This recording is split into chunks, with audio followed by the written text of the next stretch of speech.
I guess the format that we'll use tonight is we'll ask Karen, who is the curator of the exhibition, to give us some comments on her take on the film.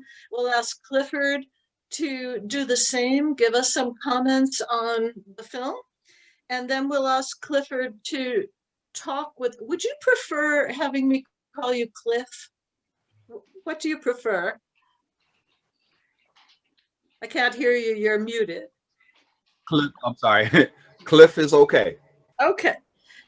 So then we'll ask Cliff to talk some about OGs Against Violence and what's happening locally for a while, and then we'll ask for questions from those of you who are attending, either of Clifford or Karen, or just making comments about anything you saw in the film, anything that Clifford has talked about, asking him questions.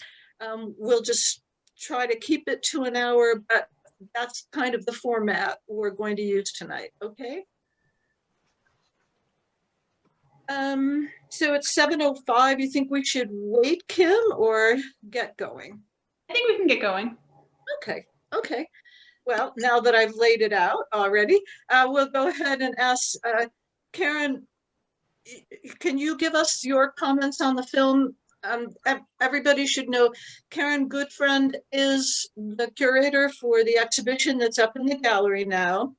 And of course, I've just drawn a blank on the name of the exhibition because I'm Deadlocked and Loaded, Disarming America. Thank you. And she pulled together 35 female artists who have made art about guns violence. And so, what do you think about the film you just saw, Gun Show? I was absolutely just mesmerized and blown away. I have to be honest, the first maybe minute I was thinking, just the filming was a little rocky. And I was like, wasn't sure what to expect. But when it started, I can't tell you like how moved and touched I was about the authenticity of all the people. And the main thing is, and what I've always said I want to do with my exhibitions, is to create dialogue. This artist completely knocked it out of the park. I'm just in awe of what he created. They were beautiful sculptures in of themselves. I'm scared of guns like that, but just seeing the way people interacted was just absolutely, I think, the highest form of art. And I think he just did an incredible job. Thank you. Cliff, how did you like the film? Likewise, I thought it was very intriguing. It touched base on a lot of things that I knew that it would, on both sides of the spectrum. And that was real interesting to me, in particular when he went into the urban community, the difference in reaction to the exhibit, right? Mm-hmm. Can everybody still hear me? Yes. No, yes. Yeah, Clifford, I agree with that so much. It's like the juxtaposition of like where the collection Did I freeze was. up? Yeah. I froze up, right? Nope. Go ahead. Go.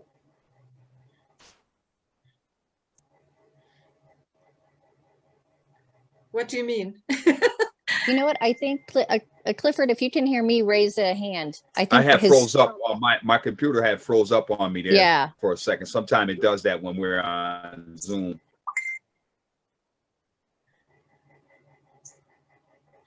Can everyone hear me? Yeah. Yes. Now Okay. it is a little disjointed, but it's Yeah. going. So I thought it was very interesting myself, in particular, when he went into the urban community, and also the interaction, with the kids, and its interaction with the pro-gun community as well. Yeah, I thought that you know, it was pretty good. It was, you know, definitely a good conversation piece. Most definitely, and touch base on a lot of emotions that people go through as far as guns are concerned. Mhm. Okay, so Cliff, do you want to tell us some about yourself and what you see as happening in our community?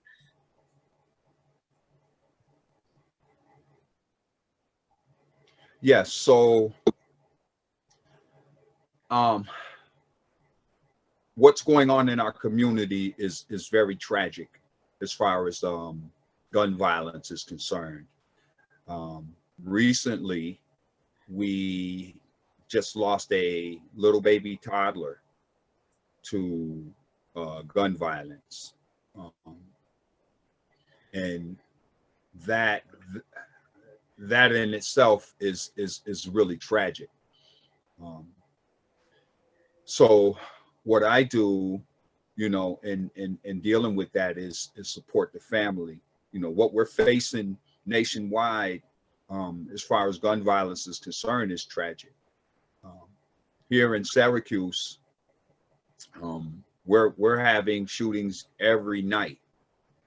I'm out amongst it and trying to help stop some of it. Uh, and you know, I can touch base a little bit more on that, if you like. Sure. But the whole situation is pretty tragic. Um, did you want me to go ahead and touch base on that? Yes, please. Okay, so to give you an idea, I'm going to give you a little bit of background. The work I do is violence interruption. And that means that I go out and I reach out to individuals that are doing the violence, to include stopping shootings, stabbings, and fights. And I do conflict resolution within the community and mental health first aid as well, which is suicide prevention. To date, I have stopped 44 shootings, 100+ stabbings, and 1,000+ fights. And what I mean by that is I literally stopped an individual who were getting ready to use a firearm to shoot and injure and or kill someone, and prevented that person from using that firearm on that individual that they were targeting to take that action against. Same thing with the stabbings, and with the fights as well. But in particular, the gun violence, you know, I've been out there during the most violent eras of our city. Both years in which we've had 31 homicides, I was out there stopping shootings in the process of that. I couldn't be everywhere at once, but that's just to give you a little bit of background of the work and an idea of what we're facing, you know, in the community as a whole. And it's tragic, you know, what just happened, you know, with the baby, you know, being shot and killed. That situation, as we speak, I'm in contact with the family and trying to give them support and everything. So yeah, it's a pretty tragic situation when you're dealing with the gun violence. And don't get me wrong, I understand every aspect of it, on both sides of the spectrum. You know, for those who champion the cause of and the right to bear arms, you know, I understand that, and I'm not against that. But the random gun violence and senseless gun violence that we face in our nation, that's, you know, something that I speak out against, and that's what I'm against, as far as guns are concerned. Can you tell us about any local initiatives from both individual neighbors and community groups, and the city government that are dealing with this issue? Yeah, so we have several organizations within our community that are active in combating that. Um, mm, mm, yeah. And we have several, excuse me, we have several individual organizations within the community that are active in combating the gun violence from A to Z. The city works with the majority of them. I haven't myself established a relationship with the city resource wise, but I'm working on that to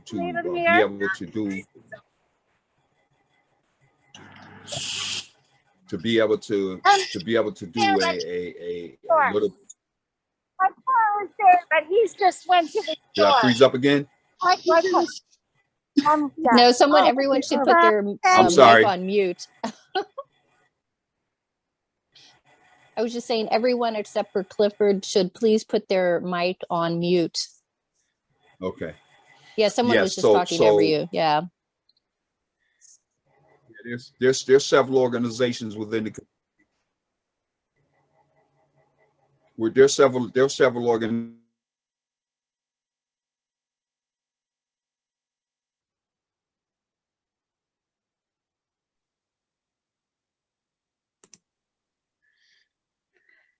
Okay, we weren't able to get anyone here from Mothers Against Gun Violence, but if any of you who are participating would like know enough about them to talk a little bit about what they're doing, that would be great. Is there anyone who can do that? Who would like to do that? Yes, I can. I have Okay. I have a relationship with them as well.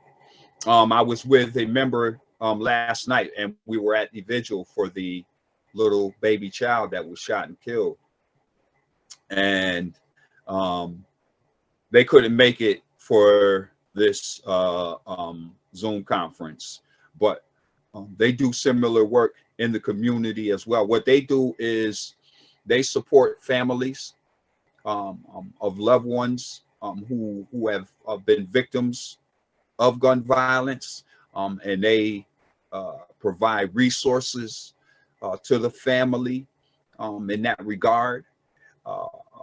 And normally they hold a annual event in which they pay tribute to the lost loved ones via a candlelight vigil, and that's held almost every year. Last year we didn't have it because of the pandemic, but it's held right down in Clinton Square, in which they read off the names of the over 300 or so victims dating back to 1996, I think it is, of lost loved ones to the gun violence here in the city of Syracuse.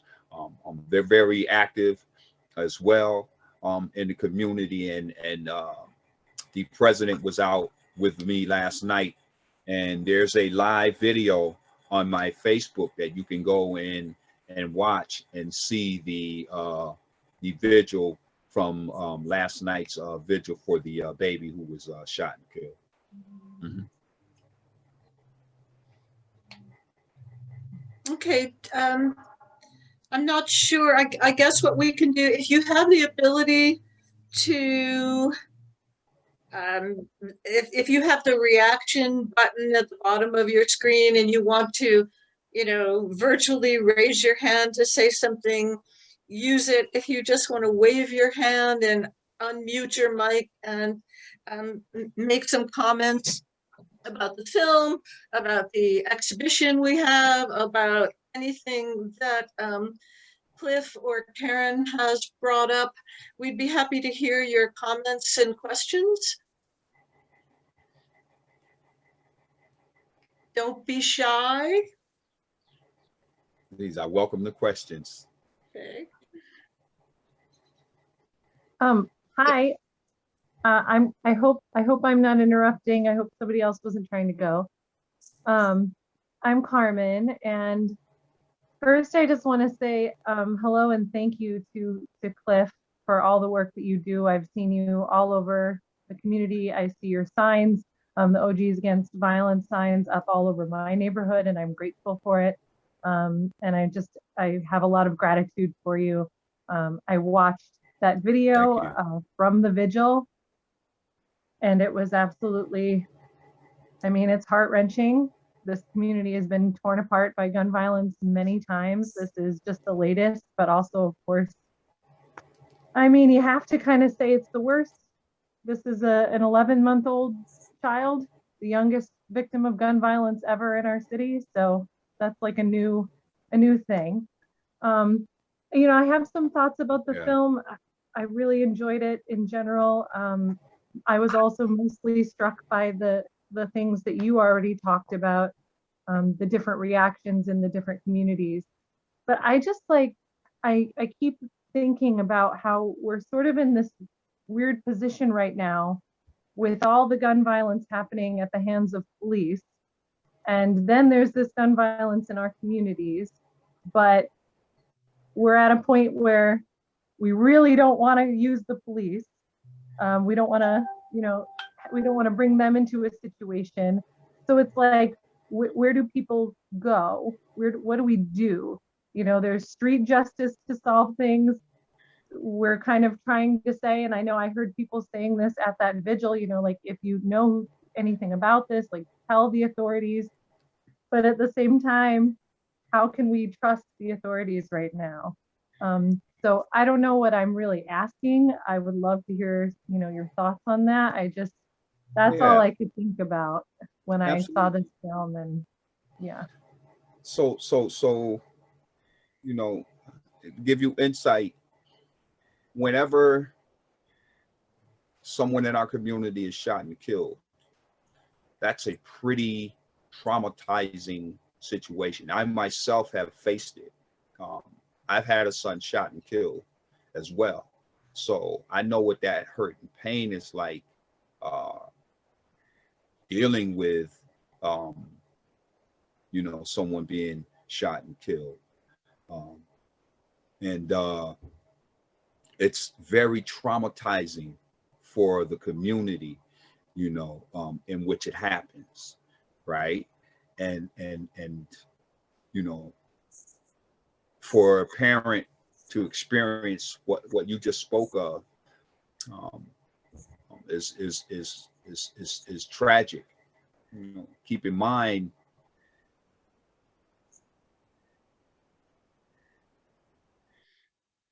Oh, we lost you, Cliff. We lost your audio.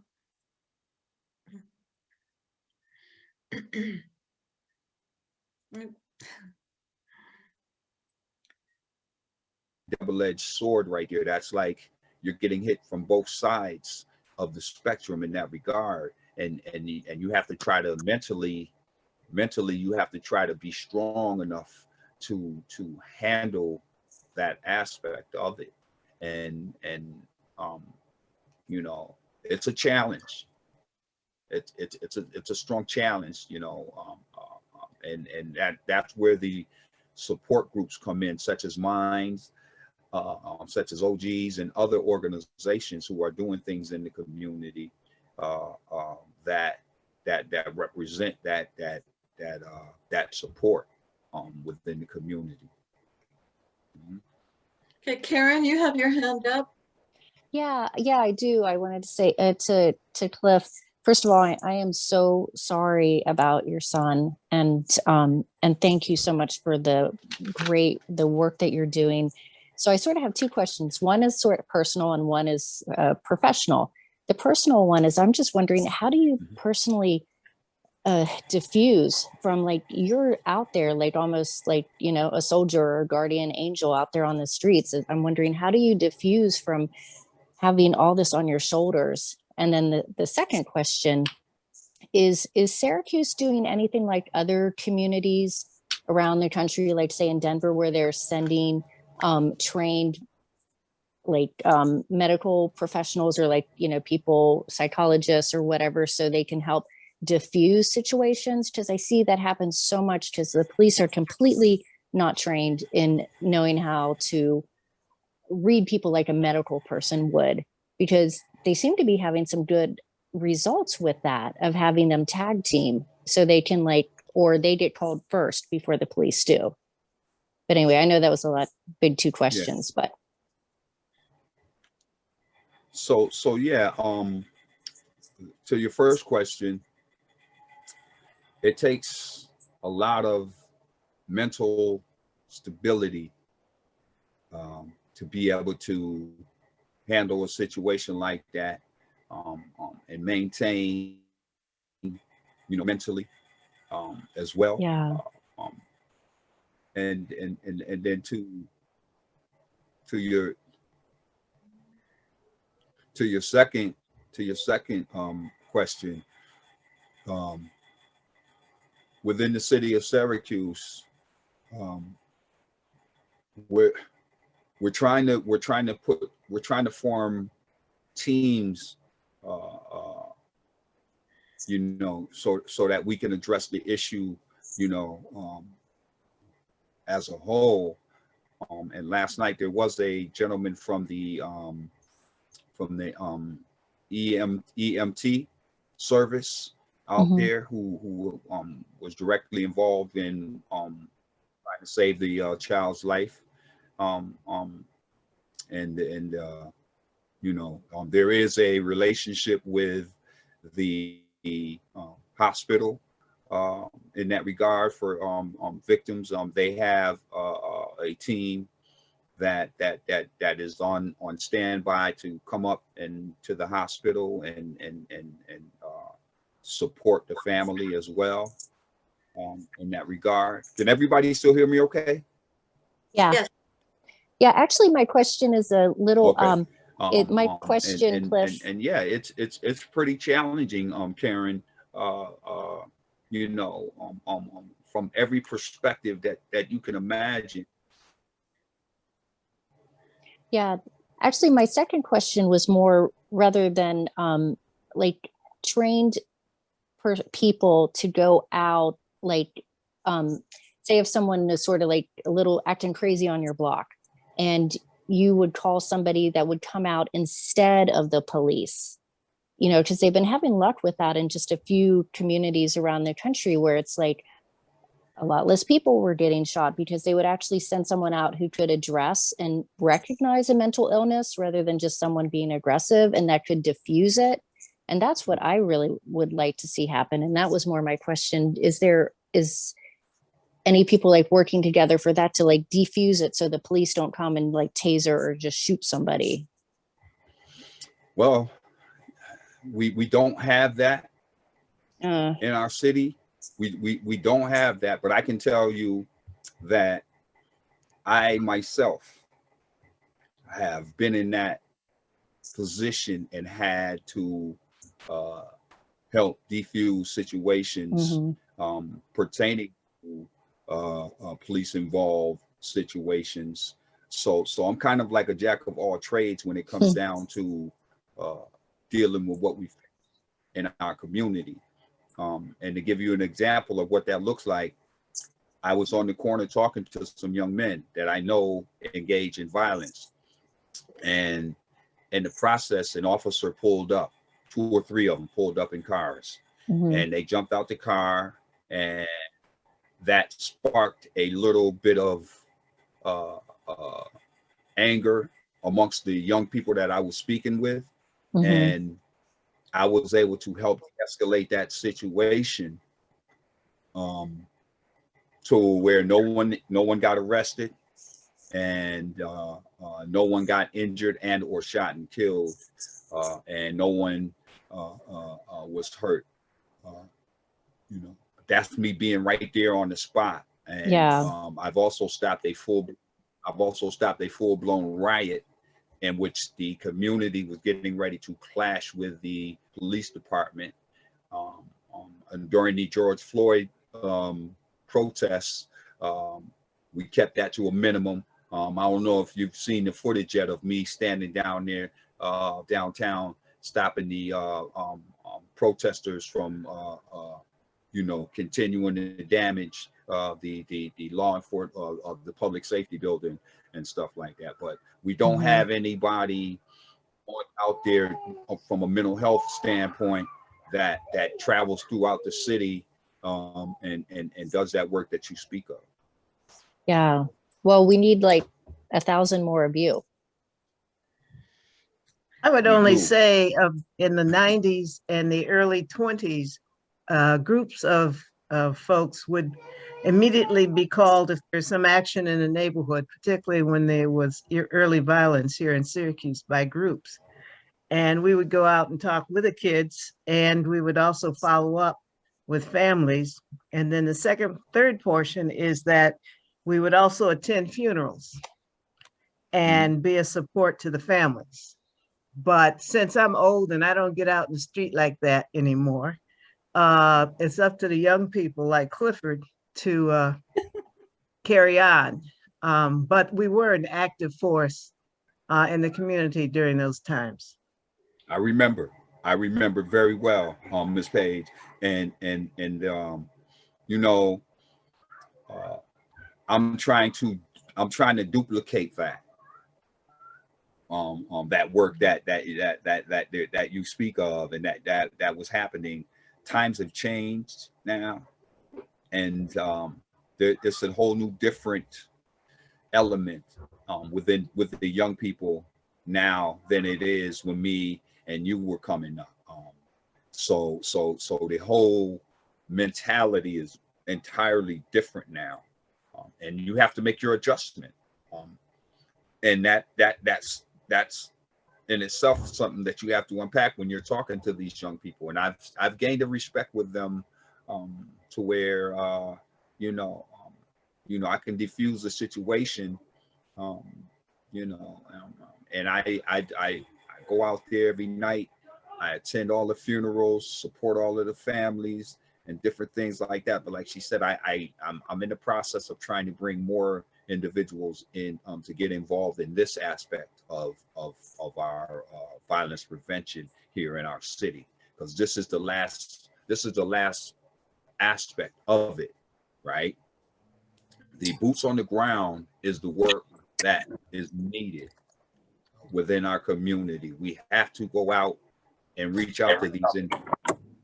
We can no longer turn our backs on these individuals or look past these individuals who are doing the violence. As you can see, we had a 11-month-old baby shot and killed. So that speaks volumes to what is needed in this community.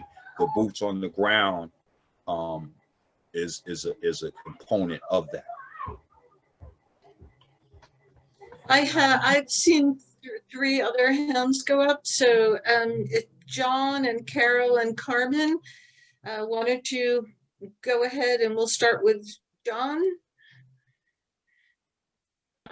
Thanks a lot, Rose, and thanks to Clifford for the work you do. First, I want to say I appreciate, the work that ArtRage did to sort of bring this to at least my attention, and I'm sure a lot of other people. I wouldn't probably participate in the discussion on gun violence if it wasn't for what you did, Rose, in terms of posting this stuff, inviting me to a film. And I thought the film was terribly interesting and sad that guns are such pervasive in our society. It just raised the sadness. But in terms of the discussion, in terms of how we deal with it in our community, it sounds, in terms of what Karen was asking about and the work that Cliff is doing, it sounds like, we need this public health model of against gun violence. And I guess my question is, do we have the support and the work of the county health department doing gun violence intervention in a big way here? So yeah, that's my question. Is the health department participating, or are you getting funding from the health department? And how do we make that happen if we're not getting that right now?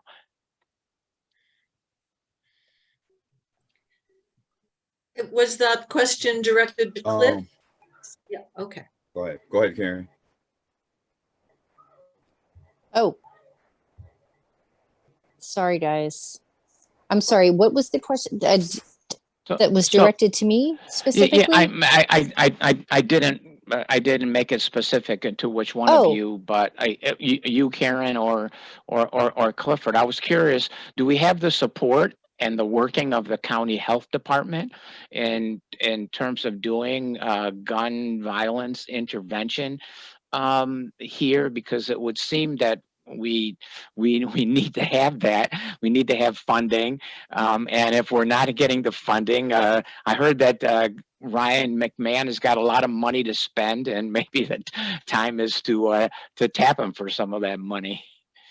Yeah, I know this will be a question for Cliff. He may know, but me, like my whole world is like working as an independent curator and writer. So I am actually very new to Syracuse. I've only lived here 18 months. So I'll have to toss the ball to somebody else because I don't know at all. So with your question, the answer to your question is there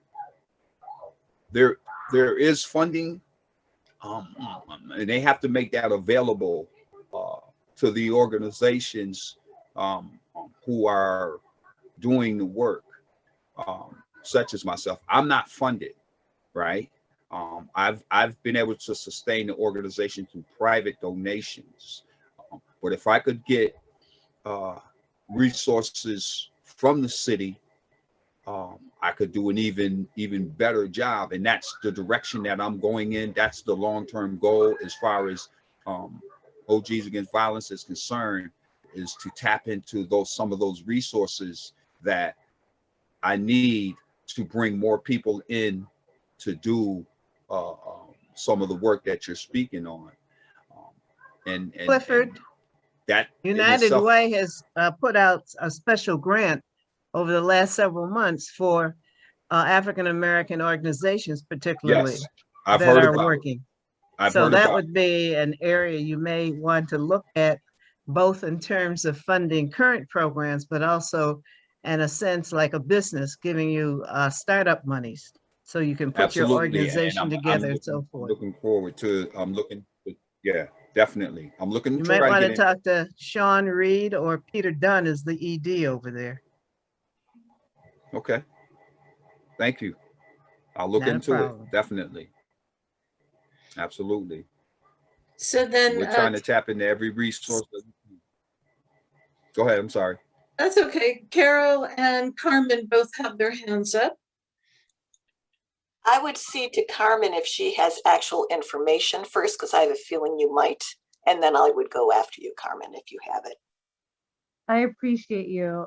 I am chomping at the bit just a little bit because I am a social worker, and this is an area that I'm really interested in.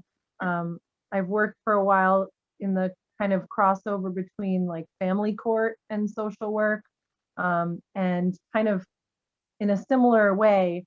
I think what Karen was speaking about is some other places in the country are doing a thing where they're starting to embed social workers in police departments, specifically for that, to respond to mental health crises, either in tandem with or often like before a police officer would show up. It's really like a new thing. So Karen seemed to think that there was good data. I do think that there is preliminary good data from places that have done this.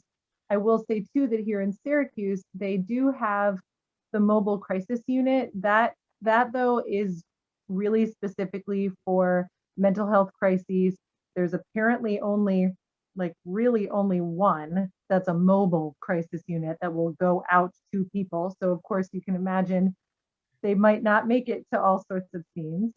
I'd also like to point out, though, that at least here in Syracuse, that mobile crisis unit was deployed, from what we understand, from what was reported, in one of the more recent shootings of a teenager.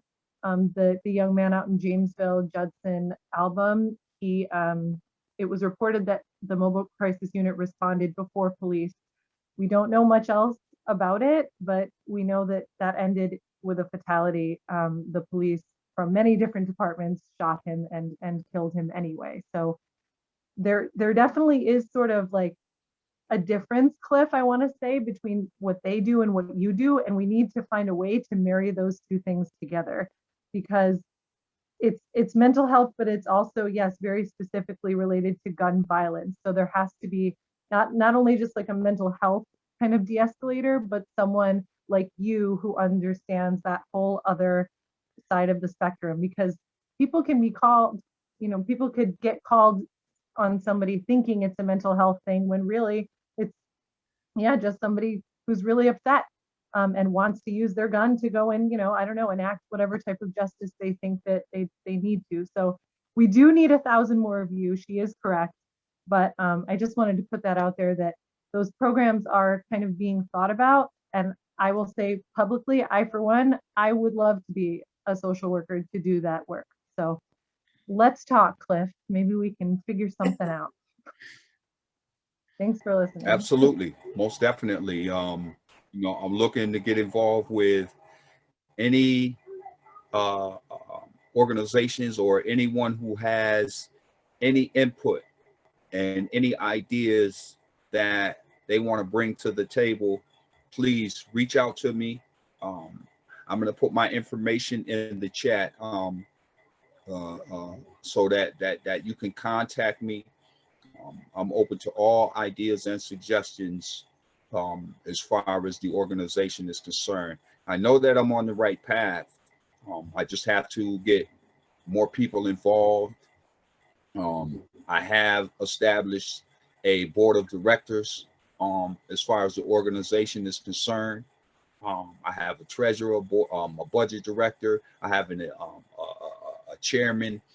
I'm the co-chair. I have an administrator, and I have a social media director who runs the webpage that I have, and I have an advisor.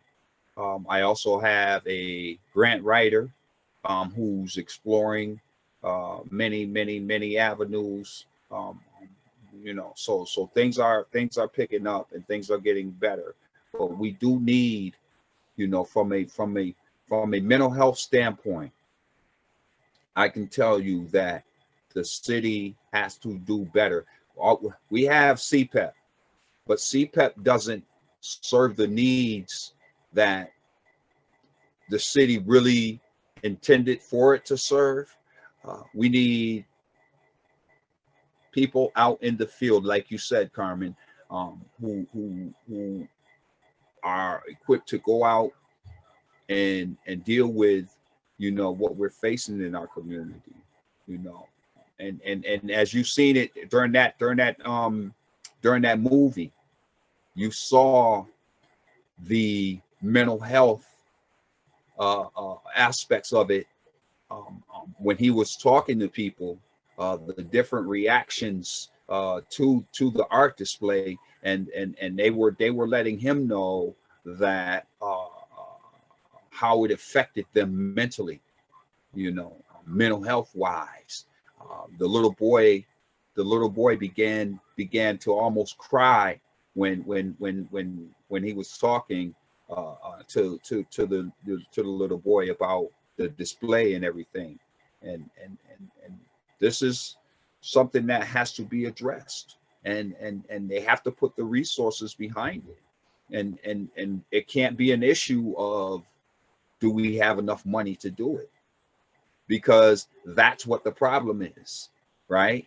They start talking about what's it going to cost, and here's my answer to them every single time: lives. Okay. Yep. I'm just going to be straight up with you. I tell them it costs lives when you don't put proper resources behind the areas that we need the help in. And mental health is a key component of that. As you saw within that movie, the different emotions that the art display brought out of people, right? And that ranged from hurt and pain to, oh, wow, that's pretty good. I want to buy that and put that on my wall, you know, and you know, you've seen the differences within the movie. That's why I like the movie, because it showed you the different dynamics of it, you know. So we definitely have a crisis, and we've had this crisis for a long time. I just got fed up and I said, I'm going to do something about it. And during our deadliest years in this city, I stopped 44 shootings. I stopped 10 shootings a year between 2015 and 2020. 2020 being the last situation that I stopped a shooting. I only stopped one shooting in 2020, right? But I still stopped stabbings and fights, but I only stopped one shooting in 2020. But every year I will stop in at least 10 shootings. Now you think about that. Our two deadliest years, we had 31 homicides, and the majority of those were shootings, right? In between that, I stopped 10 shootings each year of those 2 years. So, you know, we definitely have a mental health crisis, and that's not to mention the mass shootings that take place within the nation that have to be addressed. We just had more mass shootings, right? And the whole issue of guns, the guy made a point, and I had wrote it down, and he made his final point during the movie was that the reality is that guns will be here forever. How many people remember hearing him say that, right? And he said, the reality is guns will be here forever. Guns have been around for a very, very long time, right? It's how we handle those situations when we're facing it, right? And there's no easy answer to it. But what I can say to you is that I'm fighting tooth and nail, hard as I can, you know, within my community, to do the best I can to try to help the situation. And just being here in a forum like this right here, giving it insight and getting the feedback from the different members of our community is very, very helpful. And I really appreciate, you know, being here, having the discussion with you. You know, I hope that I've had, you know, given you insight and you know, been useful as far as that's concerned. So after I'm done here, I'll be going out into the community, walking the streets, trying to stop another shooting. So, you know, that's what it's all about, you know. And you know, I use mental health. I'm trained in mental health first aid, which is suicide prevention, and I stopped like 5 suicides. One just this year, I stopped a young man from getting ready to take his life over a situation. So I have the mental health training, but I know that I need more, and I'm looking, you know, long term to educate myself more in that regard.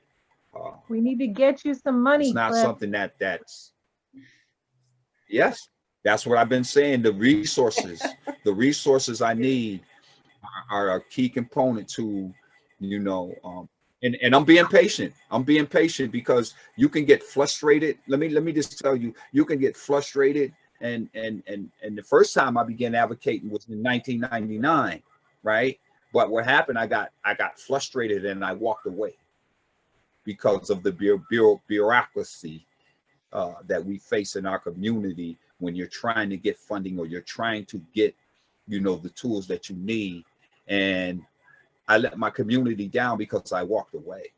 But this time I'm standing strong and I've been resilient and I'm fighting really hard, and I'm going to continue. I'm not going to quit this time. I'm going to just keep pushing until I get, you know, the resources that I need to get the people in place, you know, to help do this work, you know, within the community. Carol, What's the you, name said tonight? Yes, go ahead. I'm sorry. that's okay. We have about 10 minutes left. I want to give Carol a chance to ask her question. And then it looks like Catherine would also like to say something. So go ahead, Carol, and then Catherine. Thank you for such a wonderful conversation. I wanted to say something about the film and also something about what we've been talking about. I have a minority perspective on the film, which is I thought it was a fine film, but I had actual reactions to the art. Oh. And I think his art was fine. I mean, he's clearly a wonderful sculptor. But one thing that in the Baltimore group, one woman said something that really crystallized my feeling for it. Was she talked about fetishizing guns. And I felt like his art, in effect, fetishized guns. And I was trying to imagine how I would feel if I saw the art. And it would depend a lot on the neighborhood that I saw it in, I think. Because if I saw it on the mall in Washington, D.C., I, who am opposed to guns, would probably pick one up and pretend it was a toy. You know, and if I saw it in a different setting, it would come home to me in a different way. And so I just wondered, like it felt almost like it was people reacted to the guns the way they would react to them. And he talked a lot about conversation, but it looked like he had a lot of conversation. And I just wondered how many people actually talked to each other who had different perspectives there. So I found it, I felt like he kept saying he had no point of view, but I felt like there was a subtle point of view in there. And one of the things I really liked about the ArtRage exhibit is there is a point of view, but I also felt like some of the pieces were more overt with their point of view and some pieces were much less overt. And one of my favorite moments in the film was looking at some of the guns, and there was one gun that he created that was out of a crutch. And to me, that was a powerful thing. It was a powerful piece and subtle. And so I would have appreciated his work more if there was, and he could maybe have still accomplished what he intended to do if he had a subtle point of view. Because for him to be at a gun show and everybody appreciating it and not even thinking any other thoughts about it was really disturbing and distressing to me. And I just wondered how he felt about it as an artist. So I just had to get that off my chest. And I have great respect for everyone who thought it was wonderful, but I just had a lot of mixed feelings about it. And a couple things about the conversations that we've been having. One is that it's amazing how many 911 calls are not actually criminal calls, like maybe close to 40% of them. And part of what I think is needed is a complete retraining of what does it mean to be a 911 call. And maybe there's a different number for mental health related calls, or maybe the 911 operators don't always call the police on everything. And that they have different places to call. And that's a complete, huge re-education about who you call for help. Because I was just reflecting myself. I saw last summer, I saw a homeless person lying on the sidewalk and the sun was beating down on him. And I really didn't know who to call. But I was really worried that he was being harmed. I called the police because I have 911 in my mind, but that's not really the appropriate response. You know, so that was one thing. The other is the budget, because the mayor has just come out with a city budget, and my understanding is that the budget for the police has been held the same. And I think there's some talk about finding some money for mental health and also for people like Cliff. But that, you know, it's sort of like, this is where I think money needs to be redirected from the police to people like Cliff and to other neighborhood organizers who are doing the work, and not just going straight into the police. And that's something that can be organized around and continued, because there are people out there who want to do the work and are positioned to do the work and are credible to do the work, but they need some more greater support. And so we need to be working on that, because there's tons of ideas out there, and many of the people with the ideas already live in our community. And so great respect to Cliff. It sounds like, did you just put in your contacts? Great, so that people who want to donate money to you and your work directly is available, which is fantastic. And the other question I have for you, Cliff, is you had said that you don't work with the city, or I don't know, I can't remember your language, and just wondering what your relationship is with the city, because if the city was doing its job, they should be funding you, or maybe there's some reason you wouldn't want to be connected with the city. So if you could expound on that a little bit, that would be helpful. And any ideas you have for further activism that we can take. Thank you. So I do have a relationship with every single city official in this city, right? To include the mayor, chief of police, common council, other community leaders as well.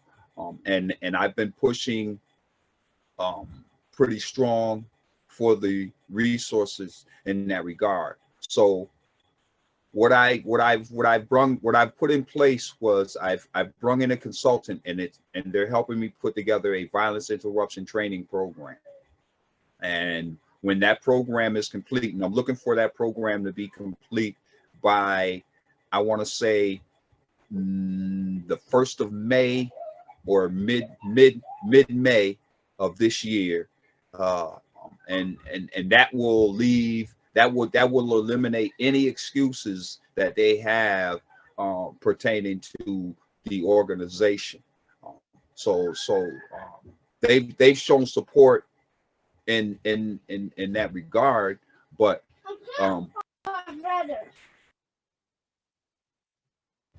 they've shown support in that regard, but they haven't put the resources behind the organization that are needed.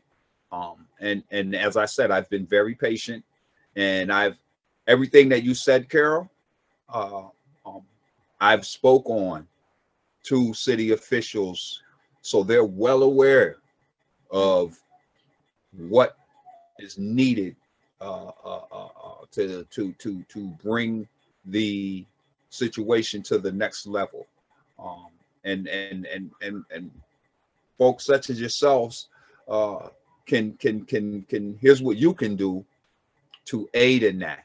You can give him that call and say, hey, you know, Cliff Ryan is doing, you know, this and that in the community. Why don't you, you know, get behind them and put some resources behind it, you know. So that's where your support comes in directly, as far as that's concerned. And he's aware of it. He's aware of it. And when what put it on hold really was when the pandemic hit. We were right there on the threshold. When the pandemic hit, that is what put it on hold. So we're clawing through that right now, and I believe that this is the time that those resources are going to come. Keep in mind that I'm applying for grants of every aspect that I can possibly get in that regard. Catherine, did you want to speak up? Yes. Hang on. Okay, because I realize we're running out of time. It's okay. Go ahead. Okay, yeah. So I just want to make a comment about the film and then a question for you, Cliff. I found that watching the film, I have such a strong reaction about guns and being around them that I felt very tense. Like I couldn't breathe just watching people pick up these guns in such a cavalier way and then taking selfies and picture, you know, all this stuff. And I just had that physical reaction, kind of like what Carol was talking about that. But my question for you, Cliff, was about, you know, I know there's a need for mental health support, but also for people with developmental disabilities, especially on the autism spectrum. And I say that because I work in human services with people in that DD population. And so many times I'm having to write service plans with safeguards about dealing with the police and that sort of thing. And it's a very real fear. So I don't know if you've had encounters with that as well. You know, people who have developmental disabilities, because OPWDD does not provide a safety net. There is no safety net for people.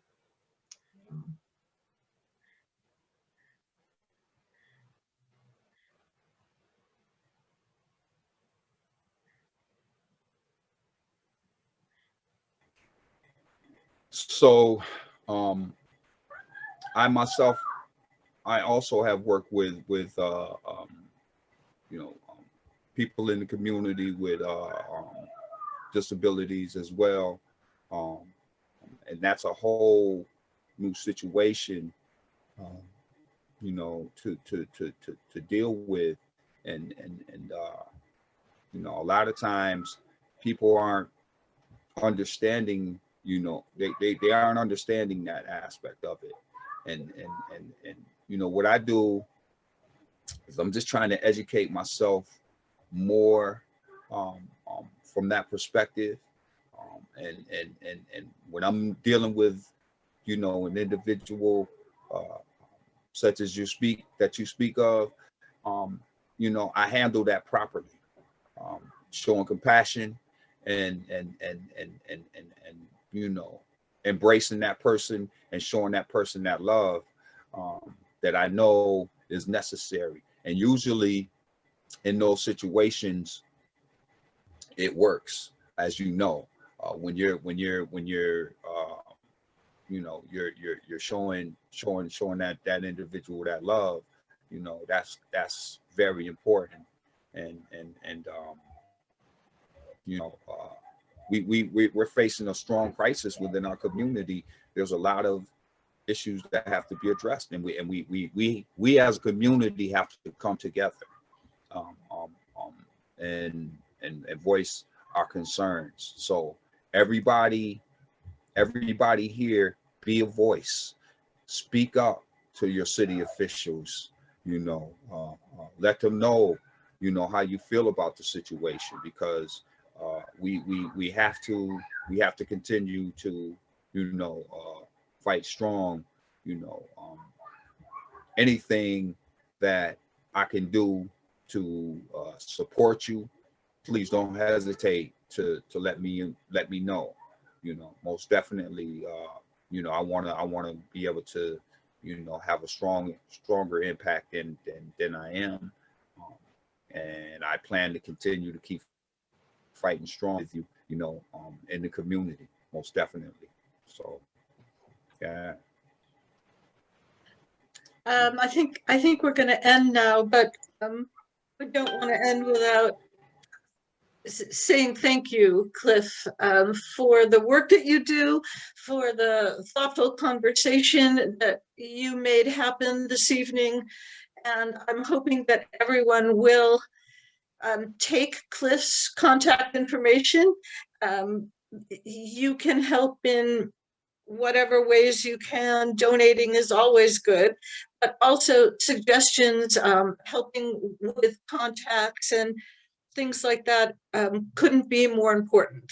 So I want to thank you all for showing up tonight and being a part of this conversation. And one more time, thank you, Cliff. Thanks very much. And I guess we'll say good night for now. Okay. Good night and thank you. Thank you everyone for having me. And the information to the website, I want to encourage you to go on and look. It's www.ogsagainstviolence.org. And there's a 19-minute film in that on that website. Please take a look at it, and it'll give you strong insight as to the work that I'm doing out here in the community. Thank you for having me. Thank you for being here. Thank you. Thanks, ArtRage. Good night. Thank you. Good night, everyone.